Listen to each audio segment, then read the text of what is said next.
नमस्कार, आप सुन रहे हैं हिमाचल अभी अभी का रेडियो बुलेटिन दिव्या चौहान के साथ। बुधवार का दिन है। आप जानते हैं कि कोरोना की लहर देश में कमजोर पड़ने लगी है। संक्रमितों के आंकड़ों में कमी आई है, लेकिन हमें अभी भी एहतियात बरतने की जरूरत है। इसलिए लापरवाही बिल्कुल न बरतें। 3 मंत्र जरूर याद रखें। मास्क पहनें, सोशल डिस्टेंसिंग के लिए उचित दूरी बनाए रखें, हाथ व मुंह साफ करते रहें। कोरोना से बचाव के लिए अपनी बारी आने पर कोरोना का टीका जरूर लगवाएं और जो लोग पहला टीका लगवा चुके हैं वो समय आने पर दूसरा टीका जरूर लगवाएं। चलिए अब आपको हिमाचल और देश विदेश में अभी तक क्या कुछ घटनाक्रम हुआ उसकी जानकारी देते हैं। शुरुआत करते हैं हेडलाइंस के साथ। हिमाचल प्रदेश के सिरमौर जिला में 9 माह की गर्भवती महिला की मौत हो गई। अस्पताल में पोस्टमार्टम से पहले परिजनों ने खूब हंगामा किया। हिमाचल प्रदेश स्कूल शिक्षा बोर्ड आज अधिसूचना जारी करने वाला है कि किस तरह से 10वीं के प्रमोट विद्यार्थियों को अंक दिए जाएंगे। हिमाचल में मानसून इस बार 24 जून को दस्तक देगा।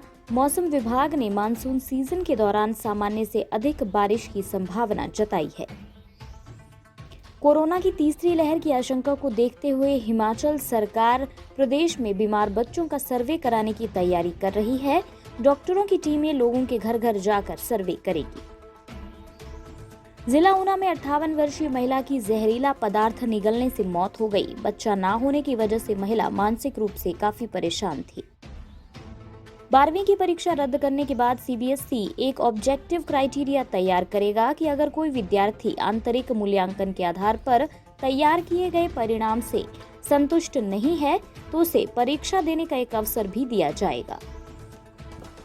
अब विस्तार से चर्चा करते हैं इन खबरों पर। आपके स्वास्थ्य का प्रहरी श्री बालाजी हॉस्पिटल कांगड़ा हिमाचल।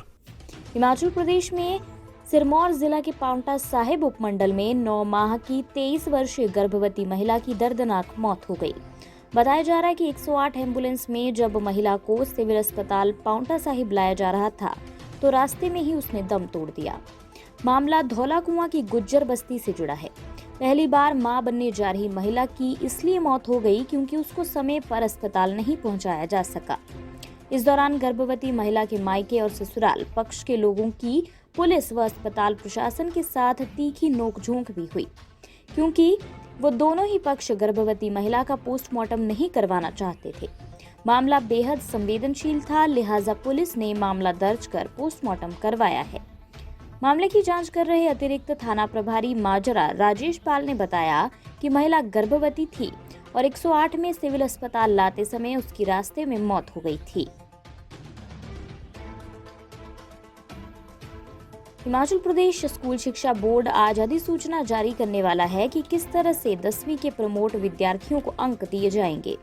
इसके लिए शिक्षा बोर्ड ने अलग अलग बुद्धिजीवियों से भी बैठक की है और अपने कर्मचारियों, अध्यापकों व अन्य बुद्धिजीवियों से भी बात की है। अब ये देखना है कि बोर्ड किस तरह से इन विद्यार्थियों को अंक देता है। 10वीं के प्रमोट विद्यार्थियों को उनके अभिभावकों को भी बोर्ड की अधिसूचना का इंतजार है। शिक्षा बोर्ड कार्यालय में मंगलवार को अध्यक्ष डॉक्टर सुरेश कुमार सोनी की अध्यक्षता में बैठक हुई, जिसमें अधिकारियों व कर्मचारियों ने विस्तार से चर्चा कर मापदंड तैयार किया, जिसे अधिसूचना के माध्यम से शिक्षा बोर्ड सार्वजनिक करेगा।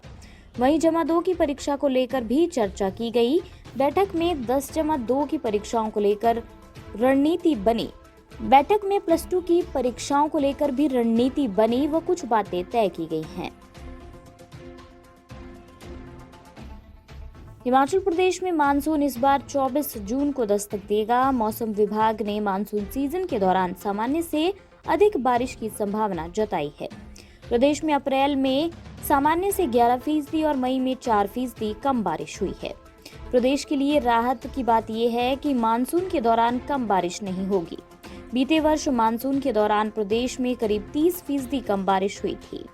सितंबर के अंत में काफी कम बारिश हुई थी। मौसम विभाग के अनुसार सीजन में इस बार अच्छी बारिश होगी। इसका लाभ प्रदेश के किसानों और बागवानों को होगा। मौसम विभाग के निदेशक मनमोहन सिंह ने कहा कि हिमाचल में 24 जून को मानसून के पहुंचने की संभावना है। प्री मानसून 15 जून से आरंभ होगा और इस दौरान भी अच्छी बारिश का अनुमान है। अन्य समाचार सुनिए ब्रेक के बाद। Shri Balaji multi speciality hospital Kangra, जहां आपको एक ही छत के नीचे मिले बेहतरीन चिकित्सा सुविधाएं, cardiology, laparoscopic, general surgery, neuro surgery, orthopaedics, paediatric, radio diagnosis, urology, gastroenterology, ophthalmology, pathology, medicine, anaesthesia और डेंटल जैसी अत्याधुनिक और बेहतरीन चिकित्सा सुविधाएं, 24 घंटे इमरजेंसी सुविधा, 9 बेड के साथ critical care unit, cardiac monitor और डिफिब्रिलेटर्स, सेंट्रल ऑक्सीजन लाइन और वेंटिलेटर सुविधा। हिमाचल प्रदेश के सबसे बड़े निजी स्वास्थ्य सेवा प्रदाताओं में से एक Shri Balaji multi speciality hospital Kangra राष्ट्रीय स्वास्थ्य बीमा योजना के साथ सूचीबद्ध Shri Balaji multi speciality hospital Kangra BPL परिवारों के लिए अस्पताल में कैशलेस भर्ती होने के साथ ही ईसीएच की भी सुविधा। हमारा पता Shri Balaji multi speciality hospital, Balaji Vihar, Ujjain, Kangra. संपर्क करें 9218411108 पर। Shri Balaji multi speciality hospital Kangra.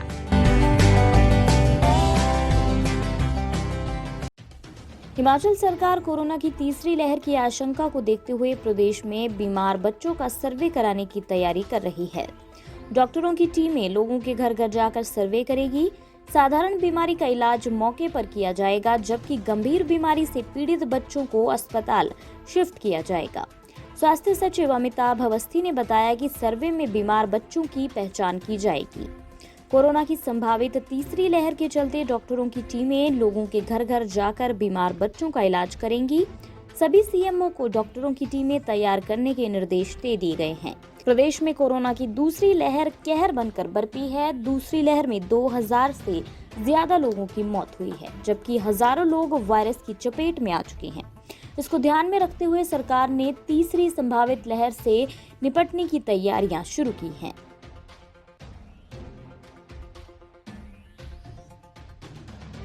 जिला ऊना में थाना अंब के तहत लडोली के कंगरूही में 58 वर्षीय महिला की जहरीला पदार्थ निगलने से मौत हो गई।